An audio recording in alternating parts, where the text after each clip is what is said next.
Hello everyone, in this video we're going to talk about how to download an older version of CapCut to avoid paying for pro features while still using them. First of all, we're going to go in your Google or any search browser, we're going to go in the search tab, and we're just going to enter this link, which should be in the video description. I found this version to be working always. If you can try newer versions, but this is the version I use and I found it pretty good. So then you're going to go down here, wait for it to load, then press download and it should download.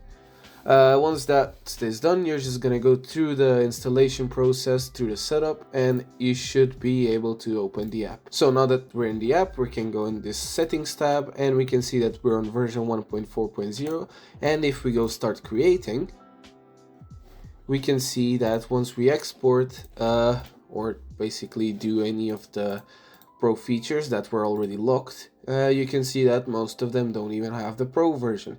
Now, this version is a bit limited because it's older, but you don't have to use any of the pro features or pay for them, and that's pretty much it. That's how you get the pro version for free, basically, on CapCut.